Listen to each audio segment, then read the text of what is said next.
ایک شخص کو خبر ہوئی کہ کربلا میں مولا امام حسین کے حرم میں جو 40 روز زیارت عاشورہ پڑھے امام اس سے مل لیتے، اور یہ آج بھی ہے، منقول ہے روایات میں کہ حرم امام حسین میں زیارت عاشورہ کا 40 روز کا عمل کیا جائے تو امام مل لیتے ہیں۔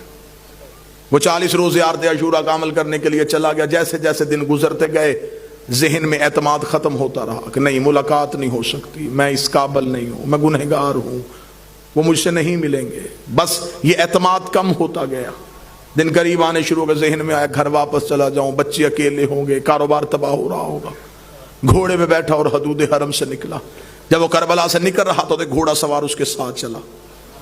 گھوڑا سوار کی آواز آئی، کہاں جا رہا ہے؟ کہنے لگا کوفہ۔ کس رستے سے جائے گا، خشکی کے یا فرات کے؟ کہنے لگا خشکی کے رستے۔ گھوڑا سوار کی آواز ہے، پھر کوفہ میں ایک میرا کام کرے گا، ایک امانت ہے، وہ کوفہ میں ایک شخص کو دے دینا۔ کہنے لگا کیا امانت ہے؟ اس نے کہا کوفہ میں ایک ریان نامی شخص رہتا ہے، اسے یہ 40 دینار دے دینا۔ جب تو اس کے دروازے پہ جائے گا، دستک دے گا، صبح کا وقت ہوگا، وہ دروازہ کھولے گا، اس کے بازوؤں پہ خون کے چھینٹے ہوں گے، پریشان نہ ہونا، وہ قصاب ہے، صبح صبح جانور ذبح کرتا ہے۔ ذہن میں پھر نہ آیا کہ جو پہنچنے سے پہلے وجہ بتا رہا ہے۔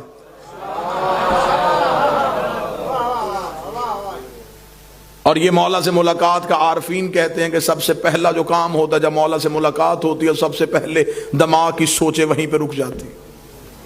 یہ حجت سے ملاقات کی سب سے بڑی نشانی ہے، دماغ وہیں پہ رک جاتا ہے۔ جب ملاقات ختم ہوتی ہے تو پھر وہیں سے شروع ہوتا ہے۔ اس لیے معراج کی رات ہر چیز وہیں کی وہیں رک گئی تھی۔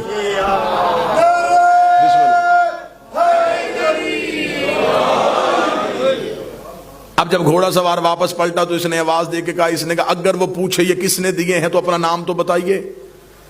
گھوڑا سوار کی آواز ہے، کہہ دینا بقیہ نے دیے۔ میرے مالک کا ایک لقب ہے بقیت اللہ۔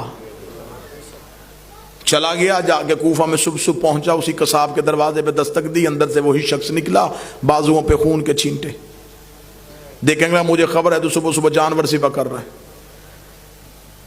کہاں سے آیا؟ کہنے لگا کربلا سے آیا ہوں۔ تو میرے دروازے پہ کیوں آیا ہے؟ میرے پاس تیری ایک امانت ہے، یہ 40 دینار کسی نے کربلا سے دیے، اسے کر ریان کو دے دینا۔ آنکھیں کھلی کی کھلی رکھ، رک یہیں پہ۔ اندر گیا، لباس تبدیل کیا، وضو کر کے باہر آیا۔ کہنے لگا زحمت ہوئی تجھے میرے دروازے پہ، میں معذرت چاہتا ہوں، تجھے اپنے دروازے پہ روک کے رکھا، میں لباس تبدیل کر چکا ہوں، وضو کر چکا ہوں، تھوڑی دیر کے لیے گھوڑے سے اتر، مجھے وہ آنکھیں چومنے دے جس سے تو نے مولا کو دیکھا ہے، مجھے وہ ہاتھ چومنے دے جس سے تو نے مولا کو ہاتھوں کو ہاتھ لگائے۔ یہ پریشان ہوگا تو کون سے مولا؟ اس نے کہا یہ کیا تمہیں صاحب الامر نے نہیں دیے؟ کہنے لگا کون سے صاحب العصر؟ کیا وہ امام زمان تھے؟ اس نے کہا تو وہاں مل کے آیا، تجھے پتہ ہی نہیں؟ مجھے جو جب بھی کوئی مشکل ہوتی ہے میں انہی کو بلاتا ہوں۔ میں نے تو ابھی رات کو کہا تھا مولا 40 دینار کا قرضہ ہے، مجھے واپس دینا ہے، صبح سے پہلے اس نے واپس بھیج دیا۔